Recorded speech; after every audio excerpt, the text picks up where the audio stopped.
आपण ऐकत आहात जगद्गुरु तत्वदर्शी संत रामपालजी महाराज यांच्याद्वारे लिखित पुस्तक ज्ञानगंगा। भूमिका: अनादिकाळापासून मानव परमशांती, सुख, अमरत्व यांच्या शोधात भटकत आहे। तो आपल्या सामर्थ्यानुसार प्रयत्न करत आला आहे, परंतु त्याची ही अभिलाषा आज तागायत अपूर्णच राहिलेली आहे। असे होण्याचे एकमेव कारण म्हणजे की ती अभिलाषा पूर्ण करण्याच्या दिशेने जो मार्ग जातो त्याचे पूर्ण ज्ञान त्याला आज तागायत माहित झालेले नाही। सर्व प्राण्यांची इच्छा अशी असते की कोणतेही कष्ट नसावेत, कर्म नसावेत, स्वादिष्ट भोजन मिळावे, सुंदर वस्त्रे परिधान करण्यासाठी मिळावी, वास्तव्यासाठी आलिशान निवासस्थान असावे, फिरण्यासाठी सुंदर बाग बगीचे असावेत, मनोरंजनासाठी मधुर संगीत असावे, नाचावे, गात आनंदाने खेळावे, बागडावे, मौज मस्ती करावी, परंतु कधीही आजारी पडू नये, कधी वृद्धत्व येऊ नये, कधीही मृत्यू येऊ नये, अशा अनेक इच्छा मानवाच्या मनात असतात। परंतु ज्या जगात आपण सर्वजण वास्तव्य करीत आहोत तेथे असे काहीही आणि कधीही नजरेत येत नाही, आणि ते शक्यही नाही, कारण हा मृत्यू लोकच मुळी नाशवान आहे। या लोकातील प्रत्येक वस्तू नाशवान आहे। या लोकाचा राजा काल ब्रह्म आहे, जो दररोज 1,00,000 मानवरूपी सूक्ष्म शरीरांचे भक्षण करतो।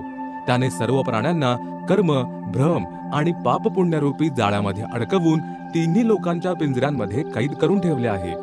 कबीर साहेब म्हणतात की, कबीर, 3 लोक पिंजरा भया, पाप पुण्य दो जाल, सभी जीव भोजन भये, एक खाने वाला काल, गरीब एक पापी, एक पुण्य आया, एक है सुम दलेल रे, बिना भजन कोई काम नहीं आवे, सबहे जम की जेल रे।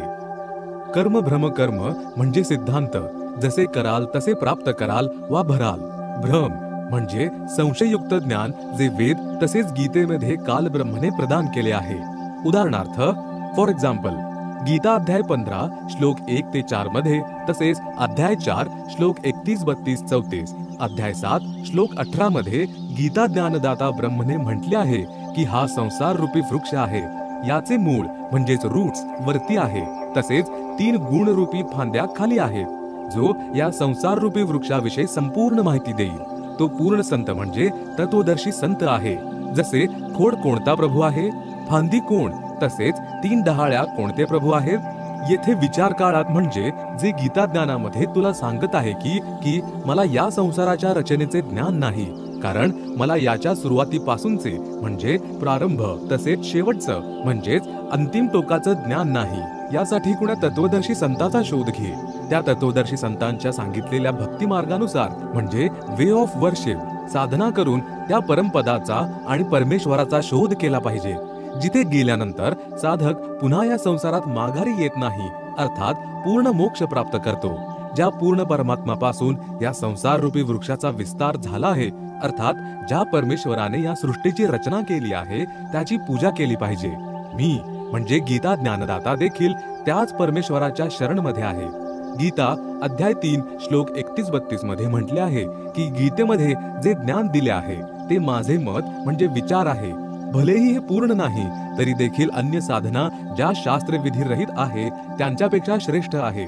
जो माझ्या मतानुसार साधना करत नाही तो व्यर्थ प्रयत्न करत आहे। पूर्ण परमात्म्याच्या साधनेपासून मिळणाऱ्या लाभांच्या तुलनेत गीता अध्याय 7 श्लोक 18 मध्ये गीता ज्ञानदाताने आपल्या साधनेपासून मिळणाऱ्या लाभास देखील अनुत्तम म्हणजे चुकीचे सांगितले आहे। अशा प्रकारे कालब्रह्मद्वारा सांगितलेले ज्ञान भ्रमयुक्त आहे। तो इच्छित नाही की कोणीही प्राणी या पिंजरारूपी कैदेतून निसटून बाहेर जावा। जीवात्म्यांना आपले स्वतःचे वास्तविक घर सतलोकाची माहिती मिळावी हेही तो इच्छित नाही। म्हणूनच त्याने आपल्या त्रिगुणी मायेने प्रत्येक जीवाला भ्रमिष्ट करून ठेवले आहे। मग मानवामध्ये या इच्छा आकांक्षा कुठून उत्पन्न झाल्या आहेत? इथे असे काहीही नाही। इथे आपल्या सर्वांना मरायचं आहे। सगळे दुःखी व अशांत आहेत। जी स्थिती आपण इथे प्राप्त करू इच्छितो अशा स्थितीमध्ये आपण आपल्या निज घरी सतलोकात राहत होतो। काल ब्रह्मच्या लोकामध्ये आपण स्वेच्छेने येऊन अडकलो आणि आपल्या वास्तविक घराचा रस्ता विसरलो। कबीर साहेब म्हणतात की, इच्छारूपी खेल न आया, ताते सुख सागर नहीं पाया। या कालब्रह्मच्या लोकामध्ये शांती तसेच सुख औषधाला देखील सापडत नाही। त्रिगुणी मायेद्वारे उत्पन्न काम, क्रोध, लोभ, मोह, अहंकार, राग, द्वेष, आनंद, दुःख, लाभ, हानी, मान अपमान रूपी अवगुणांनी प्रत्येक जीवाला त्रस्त केलेला आहे। इथे एक जीव दुसऱ्या जीवाला मारून भक्षण करतो, शोषण करतो, अब्रू लुटतो, धन लुटतो, शांती हिसकावून घेतो. इथे चारही दिशांना आग लागली आहे. जरी तुम्ही शांततेने राहू इच्छित असाल तरी दुसरे तुम्हाला तसे राहू देत नाहीत. तुमची इच्छा नसतानाही चोर चोरी करून घेऊन जातो, दरोडेखोर दरोडा टाकून घेऊन जातो, दुर्घटना घडून जाते, शेतकऱ्याचे पीक खराब होऊन जाते, व्यापाराचा व्यापार ठप्प होतो, राजाचं राज्य हिरावून घेतलं जातं, निरोगी शरीरामध्ये आजार उत्पन्न होतात. अर्थात इथे कोणतीही गोष्ट सुरक्षित नाही. राजाचं राज्य, इज्जतदाराची अब्रू, श्रीमंतांचं धन, ताकदवानाची ताकद आणि इथपर्यंत की आपण सर्वांची शरीरे देखील अचानक हिरावून घेतली जातात. आई वडिलांच्या समोर तरुण मुलामुलीचा मृत्यू होतो. दूध पित्या बालकांना रडत विलाप करीत सोडत माता पित्यांचा मृत्यू होतो. तरुण बहिणी विधवा होतात आणि डोंगरा एवढं दुःख भोगण्याशिवाय यांच्या जवळ पर्याय उरत नाही. विचार करा, ही जागा वास्तव्याच्या लायकीची आहे काय? परंतु आपण नाईलाजास्तव येथे वास्तव्य करत आहोत, कारण की या कालच्या पिंजऱ्यातून बाहेर पडण्याचा कोणताही मार्ग नजरेस येत नाही आणि आपणास दुसऱ्यांना दुःखी करण्याची व दुःख सहन करण्याची सवय जडली आहे. जर तुम्हाला या लोकांमध्ये होत असलेल्या दुःखापासून बचाव करायचा आहे तर इथल्या प्रभुकालपेक्षाही परमशक्तियुक्त परमेश्वर म्हणजे परमअक्षर ब्रह्म यांची शरण ग्रहण करावी लागेल. ज्या परमेश्वराची भीती काल प्रभूला देखील आहे, ज्यांच्या भीतीमुळे तो हे उपरोक्त कष्ट त्या जीवाला नाही देऊ शकत, जो पूर्ण संतांनी सांगितलेल्या मार्गाने पूर्ण परमात्मा अर्थात परमअक्षर ब्रह्म म्हणजे सत्यपुरुष यांची शरण ग्रहण करतो. तो जोपर्यंत संसारामध्ये भक्ती करत राहील त्याला शेवटपर्यंत उपरोक्त कष्ट होणार नाहीत. जी व्यक्ती हे ज्ञानगंगा पुस्तक वाचेल त्याला ज्ञान होईल की आपल्याला मूळ घराचा विसर पडला आहे.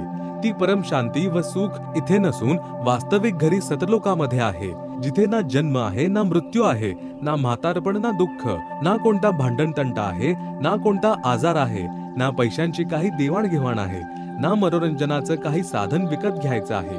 तिथे परमात्म्यांद्वारे सर्व काही निशुल्क व अविरत आहे. बंदी छोड गरीबदासजी महाराजांच्या वाणीमध्ये प्रमाण आहे की बिनही मुख सारंग राग सुन, बिनही तंती तार, बिना सुर अलगोजे वजे, नगर नाच घुमार, घंटा बाजे ताल नग, मंजीर डफ झांझ, मुरली मधुर सुहावनी, निसबासर और सांझ, बीन बिहंगम बाजही, तरक तंबूरे तीर, राग खंड नहीं होत है, बंध्या रहत समीर, तरक नहीं तोरा नहीं, नाही कशीस कबाब, अमृत प्याले मध पीवे, जो भाटी चवय शराब, मतवाले मस्तानपुर, गली गली गुलजार, संख शराबी फिरत है, चलो तास बाजार, संख संख पत्नी नाचे, गावे शब्द सुभान, चंद्र बदन सूरजमुखी, नाही मान गुमान, संख हिंडोले नूर नग, झुले संत हजूर, तख्त धनी के पास कर, ऐसा मुलक जहूर, नदी नाव नाले बगे, छूटे पुहारे सुन्न, भरे होद सरवर सदा, नहीं पाप नहीं पुण्य, ना कोई भिक्षुक दान दे, ना कोई हार व्यवहार, ना कोई जन्मे मरे, ऐसा देश हमार, जहाँ संखो लहर मेहर की उपजे, कहर जहाँ नहीं कोई, दास गरीब अचल अविनाशी, सुख का सागर सोई. सतलोकामध्ये केवळ एक रस परम शांती व सुख आहे. जोपर्यंत आपण सतलोकीत जात नाही तोपर्यंत आपण परम शांती, सुख व अमरत्व प्राप्त करू शकत नाही. जेव्हा आपण पूर्ण संतांकडून नाम दीक्षा घेऊन पूर्ण परमात्म्याची आजीवन भक्ती करत राहू तेव्हाच सतलोकामध्ये जाणे संभव आहे. या ज्ञानगंगा पुस्तकाच्या माध्यमातून आम्ही जो संदेश देऊ इच्छितो त्यातून कोणत्याही देवी, देवता व धर्म यांची अवहेलना न करता सर्व पवित्र धर्मग्रंथांमधील लपलेल्या गूढ रहस्यांना प्रगट करून जे सध्याचे संत, महंत, आचार्य, गुरु साहेब यांना पवित्र शास्त्रामध्ये लपलेली गूढ रहस्ये समजू शकलेली नाहीत, तो यथार्थ भक्तिमार्ग सांगू इच्छितो. परमपूज्य कबीर साहेबजी आपल्या वाणीमध्ये म्हणतात की वेद कतेब झूठे न भाई, झूठे हे सो समझे नाही. ज्या कारणामुळे भक्त समाजाची अपार हानी होत आहे, सर्व आपले तर्क व खोट्या गुरूंद्वारे सांगितली गेलेली शास्त्रविरुद्ध साधना करतात, ज्यामुळे ना मानसिक शांती मिळते, नाही शारीरिक सुख, नाही घर अथवा व्यवसायातून लाभ होत आहे, त्यातून परमेश्वराचा साक्षात्कार होत नाही आणि मोक्षही मिळत नाही. मग ही सर्व सुख कशी प्राप्त होतील? तसेच मी स्वतः कोण आहे, कोठून आलो आहे, का जन्म घेत आहे, का मृत्यू होतो आणि आपण दुःख का भोगत आहोत शेवटी हे सर्व कोण घडवून आणत आहे? वास्तविक परमेश्वर कोण आहे? कसा आहे? कोठे आहे? तसेच कसा प्राप्त होईल? ब्रह्मा, विष्णू व शिव यांचे माता पिता कोण आहेत? आणि काल ब्रह्मच्या तुरुंगातून सुटका करवून घेऊन आपल्या वास्तविक हक्काच्या घरी म्हणजे सतलोकी कशा प्रकारे परत जाऊ शकतो, हे सर्व या पुस्तकाच्या माध्यमातून सांगितलं गेलं आहे, जेणेकरून हे पुस्तक वाचल्यानंतर सर्वसाधारण भक्तांचे कल्याण होऊ शकेल. हे पुस्तक सद्गुरू रामपालजी महाराजांच्या सत्संगांचा संग्रह आहे, जे सर्व सद्ग्रंथात लिहिलेल्या तथ्यांवर आधारित आहे. आम्हाला पूर्ण विश्वास आहे की जे वाचक आवडीने व निष्पक्ष भावाने या पुस्तकाचे वाचन करून अनुकरण करतील, त्यांचे कल्याण होणे शक्य आहे. आत्मप्राण उद्धार ही ऐसा धर्म नहीं और, कोटि अश्वमेघ यज्ञ सकल समाना भौर, जीव उद्धार परम पुण्य ऐसा कर्म नहीं और, मरुस्थल के मृग जो सब मर गए दौर दौर. भावार्थ: जर एका आत्म्याला सद्भक्ती मार्गावर लावून त्याचे कल्याण केले तर त्यापासून कोटी अश्वमेध यज्ञांचे फळ प्राप्त होते आणि त्याच्या बरोबरीचा दुसरा कोणताही धर्म नाही. जीवात्म्याच्या उद्धारासाठी केले गेलेले कार्य अर्थात सेवेपेक्षा दुसरे कुठलेही कार्य श्रेष्ठ नाही. आपले पोट भरण्यासाठी तर पशुपक्षीही दिवसभर भटकत असतात. त्याचप्रमाणे तो व्यक्ती आहे जो परमार्थी कार्य करत नाही. जीव कल्याणासाठी केलेलं परमार्थी कर्म सर्वश्रेष्ठ सेवा आहे. जीवांच्या कल्याणाचे कार्य न करता सर्व मानव मृगजळाच्या मागे धावणाऱ्या हरिणासारखे पळून पळून मरून जातात. हरिणाला काही अंतरावर पाणीच पाणी असल्याचा भास होत राहतो आणि तेथे पळत गेल्यावर तेथे जमीनच असते. त्यानंतर त्याच्या पुढेही त्याला पाण्याचा भास होतो. तेथेही तसेच घडते आणि पाणी न मिळाल्यामुळे हरिण पाण्याअभावी तडफडून मरून जाते. ठीक याचप्रमाणे जो प्राणी या काल लोकात आपण जिथे राहत आहोत तो त्या हरिणासारखी सुखाची आशा करतो. जसे निसंतान विचार करतो अपत्य प्राप्ती झाल्यावर सुखी होईल. अपत्य प्राप्त व्यक्तींना विचारले तर त्यांच्या अनेक समस्या ऐकायला मिळतात. निर्धन व्यक्ती विचार करतो की पैसा मिळवून मी सुखी होईन, तर धनाढ्य माणसाला त्याची परिस्थिती विचारली तर त्याच्या ढीगभर समस्या ऐकायला मिळतात. एखादा राज्यप्राप्तीत सुख मानत असेल तर ती त्याची मोठी चूक आहे. राजाला म्हणजे मंत्री, मुख्यमंत्री, पंतप्रधान, राष्ट्रपती स्वप्नातही सुख मिळत नाही. जसे 4-5 जणांच्या कुटुंबाचा प्रमुखही परिवाराच्या व्यवस्थापनाच्या चिंतेने ग्रासलेला असतो. राजा तर एका क्षेत्राचा मुख्य असतो. त्याच्या व्यवस्थापनात स्वप्नात सुद्धा सुख राहत नाही. राजे लोक दारू पिऊन काही दुःख विसरायला बघतात. धन गोळा करण्यासाठी जनतेकडून कर वसूल करतात आणि जे राजे सत्यभक्ती करत नाहीत ते पुढच्या जन्मी पशुयोनी प्राप्त करून कर घेतलेल्या प्रत्येक व्यक्तीकडे पशु बनून कर्ज फेडत बसतात. ज्या व्यक्ती मनमानी आचरण करतात किंवा भोंदू गुरूंकडून दीक्षा घेऊन भक्ती आणि धर्म करतात ते विचार करतात की भविष्यात सुखी होईन, पण सुख दूरच, त्यांना दुःखच प्राप्त होतं. कबीर साहेब म्हणतात की माझे हे ज्ञान असे आहे की जर एखादा ज्ञानी पुरुष असेल तर तो हे ऐकून हृदयात सामावून घेईल आणि जर तो मूर्ख असेल तर ते त्याच्या आकलन शक्तीच्या बाहेरचे असेल. कबीर: ज्ञानी हो तो हृदय लगाई, मूर्ख हो तो गम ना पाई. ज्ञान गंगा हे पुस्तक वाचून सुप्रीम कोर्टाचे वरिष्ठ अधिवक्ता श्री सुरेश चंद्र यांनी सांगितले आहे की या पुस्तकाचे नाव ज्ञानसागर ठेवायला पाहिजे. अधिक माहिती ज्ञान गंगा या पुस्तकातून घ्यावी.